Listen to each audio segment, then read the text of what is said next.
AP వ్యాప్తంగా కొనసాగుతున్న ఇంధన సంక్షోభంతో పలు చోట్ల బంకులు మూతపడుతున్నాయి. ఇంధన కొరతతో బంకుల మూసివేతపై సీఎం చంద్రబాబు సమీక్ష నిర్వహించారు. సరఫరా గతం కంటే 10% పెరిగినా పానిక్ కొనుగోళ్లతో 50% పైగా డిమాండ్ పెరిగినట్లు అధికారులు వివరించారు.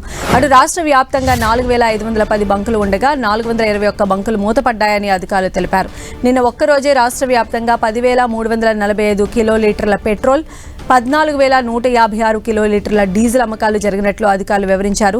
సాధారణ అమ్మకం కంటే ఒక్కసారిగా 50% అమ్మకాలు పెరగడంతో బంకుల్లో నిల్వలు తగ్గిపోయాయని అధికారులు వివరించారు. దీంతో ప్రజలకు ఇబ్బందులు లేకుండా చర్యలు తీసుకోవాలని సీఎం ఆదేశించారు. అలాగే ఇప్పటి వరకు ప్రభుత్వ శాఖలు తీసుకున్న చర్యలు, సమస్య పరిష్కారంపై సాయంత్రంలోగా నివేదిక ఇవ్వాలని అధికారులను ఆదేశించారు సీఎం చంద్రబాబు.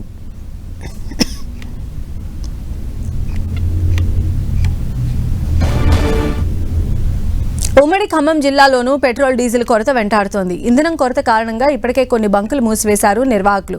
మరోవైపు పెట్రోల్, డీజిల్ దొరకదన్న భయంతో వాహనదారులు బంకులకు క్యూ కడుతున్నారు. ఏకంగా 20 లీటర్ల క్యాన్లు పట్టుకుని బంకుల దగ్గర క్యూ లైన్లో ఎదురు చూస్తున్నారు. దీంతో పెట్రోల్ బంకు పక్కన రహదారుల వెంట భారీగా వాహనాలు నిలిచిపోతున్నాయి. అటు వాహనదారులను కంట్రోల్ చేసేందుకు పోలీసులు రంగంలోకి దిగారు. ఉమ్మడి ఖమ్మం జిల్లాలోని పెట్రోల్, డీజిల్ కొరతపై మరింత సమాచారం మా ప్రతినిధి సైదులు అందిస్తారు. ఖమ్మం జిల్లాలో నిన్నటి వరకు యూరియా కొరత చూసాం. ఇప్పుడు తాజాగా పెట్రోల్, డీజిల్ కొరతను చూస్తున్నాం. ప్రస్తుతం మనం చూడొచ్చు ఖమ్మం నగరంలోని శ్రీశ్రీ పెట్రోల్ బంకులకు సంబంధించి చూసుకున్నట్లయితే పెద్ద ఎత్తున కూడా వాహనదారులకు సంబంధించి కూడా ఇంటి దగ్గరే వాహనాలు ఆగిపోవడంతో ఒక్కసారిగా క్యాన్ల ద్వారా కూడా క్యూ లైన్లో పెద్ద ఎత్తున కూడా నిలబడిన పరిస్థితి కనిపిస్తుంది. ఇక్కడ ఏ బంకుకి వెళ్ళినా కూడా ఖాళీగా దర్శనమిస్తున్న పరిస్థితి. మరోపక్క పెట్రోల్ బంకుల దగ్గర పోలీసులు కూడా బందోబస్తు నిర్వహిస్తూ తోపులాటలు ఏమీ జరగకుండా ఉండేందుకు, ఎవరైతే వాహనదారులు వస్తారో వాహనదారులకు ఎటువంటి ఇబ్బంది కలగకుండా ఉండేందుకు మొత్తంగా బందోబస్తు నిర్వహిస్తున్న పరిస్థితి అయితే కనిపిస్తుంది. మొత్తంగా మనం చూడొచ్చు, ఎక్కడ చూసినా ఏ బంకులో చూసినా ఇదే పరిస్థితి కనిపిస్తున్న పరిస్థితి అయితే ఉంది. మొత్తంగా పానిక్ క్రియేట్ చేస్తున్న పరిస్థితి, ఇబ్బంది ఏమీ లేదు. కొంత ఇండియన్ ఆయిల్కి సంబంధించి కూడా పూర్తి స్థాయిలో పూర్తిగా తగ్గిపోవడంతో అక్కడ నుంచి రాకపోకలు కూడా నిలిచిపోయిన పరిస్థితి మనం చూడవచ్చు. వాహనాలు అంటే మొత్తంగా 2 వీలర్స్ కావచ్చు, 4 వీలర్స్ కావచ్చు, ఆటోలు, ఇవన్నీ ఏది చూసినా కూడా బారులు తీరుతున్న పరిస్థితి. రోడ్డు మీద మొత్తంగా వేచి చూస్తున్న పరిస్థితి అయితే ఉంది. ఎక్కడికెక్కడ కూడా పెట్రోల్, డీజిల్ అయిపోతున్న పరిస్థితి. ఎందుకు పెట్రోల్ ఎక్కడ దొరకట్లేదు మీకు? డీజిల్ మాకు ఏడే లేదు సార్, స్టాక్ అయిపోయిందని చెప్పి చెప్తున్నారు. రాజమండ్రిలో 24 అవర్స్ ఉన్నాడు, 36 అవర్స్. రాత్రి 1 గంటకు స్టార్ట్ చేసి పోసారు, 4 అయింది. అప్పుడు మళ్ళీ అయిపోయింది. మళ్ళీ అయిపోయి అప్పుడు 5,000కి మించిపోయట్లే ఎవరు. ఒకసారి 3,000 అంటున్నారు, ఒకసారి 2,000 అంటున్నారు, ఒక్కొక్కరు 500 అంటున్నారు. మీరు చెప్పండి, ఇక్కడ మీకు కొట్టట్లేదా? నాయుడుపేట నుంచి తిరిగి వచ్చేసినాం. మొత్తం నాయుడుపేట నుంచి మొత్తం జననగర్, మన ఖమ్మంలో ఎక్కడ ఉన్నాయి మొత్తం తిరిగి వచ్చినాం.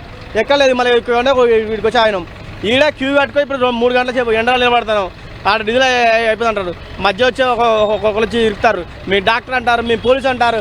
అరే బాబు, మీ మరి మధ్యలో 2 గంటల సేపు ఉన్న ఇక్కడ ఆగుతాను. ఇట్నే చూడొచ్చు, మనం ఖమ్మం నగరంలోనే బంకుల దగ్గర బారులు తీరినటువంటి వాహనాలను అయితే మనం చూస్తున్నాం. ఇది బైపాస్ రోడ్డుకు సంబంధించి కూడా ఉన్నటువంటి శ్రీశ్రీ సర్కిల్లో సంబంధించి కూడా పెద్ద ఎత్తున వాహనాలు ఎక్కడికక్కడ కూడా నిలిచిపోయిన పరిస్థితి. డ్రమ్ములు కూడా తీసుకొని వస్తున్నటువంటి పరిస్థితి అయితే ఉంది. వాహనదారులు మాత్రం తమకి పెట్రోల్, డీజిల్ కావాలి అంటే ఇబ్బంది పడుతున్న పరిస్థితి మనం చూడొచ్చు. మొత్తంగా కారు ఆగిపోవడంతో డీజిల్కి సంబంధించి కూడా క్యాన్లో పట్టుకొని ఆ డీజిల్ పోసుకుంటున్నటువంటి దృశ్యాలు కూడా మనం స్క్రీన్ మీద చూడవచ్చు. ఎందుకంటే మొత్తంగా ఎక్కడ చూసినా, ఎవరు చూసినా కూడా పెట్రోల్, డీజిల్ లేదని చెప్పడంతో చేసేది లేక క్యాన్ల ద్వారా కూడా తీసుకొని వస్తున్నటువంటి పరిస్థితి అయితే మనం చూస్తున్నాం. ఎందుకంటే ఎక్కడికెక్కడ కూడా వాహనాలు నిలిచిపోతున్నాయి. ఒకవైపు ఉక్కపోత, ఒక పైక ఎండ, మొత్తం ఉక్కపోత ఎండతో ఇబ్బంది పడుతుండటంతో వాహనాలకి సంబంధించి కూడా నిలిచిపోవడంతో నెట్టుకోలేని పరిస్థితి, అవి కదలలేని పరిస్థితి, ఎక్కడికి అక్కడే ఆగిపోతున్న పరిస్థితి అయితే కనిపిస్తుంది. ఓవరాల్గా చూసుకుంటే మాత్రం 220 పెట్రోల్ బంకులు సంబంధించిన దాంట్లో డీజిల్, అదేవిధంగా పెట్రోల్ కొరత మాత్రం ఉంది. కొన్ని చోట్ల ఎక్కడైతే పెట్రోల్, డీజిల్ దొరుకుతుందో అక్కడ మాత్రం బారులు తీరుతున్న పరిస్థితి అయితే కనిపిస్తుంది.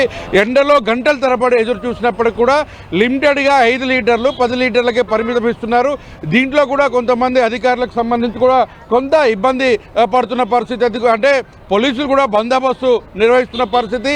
అవాంఛనీయ సంఘటనలు గొడవలు జరగకుండా ఉండేందుకు జాగ్రత్తలు తీసుకుంటూ అక్కడ లైన్లో ఉన్నటువంటి వారందరూ కూడా పెట్రోల్ డీజిల్ అందించేందుకు అటు ప్రయత్నాలు అయితే కొనసాగిస్తున్న పరిస్థితి కనిపిస్తుంది. ఇది ఉమ్మడి ఖమ్మం జిల్లాలో ఉన్నటువంటి తాజా పరిస్థితి. కెమెరామెన్ విజయ్తో సైదులు 10 టీవీ ఖమ్మం.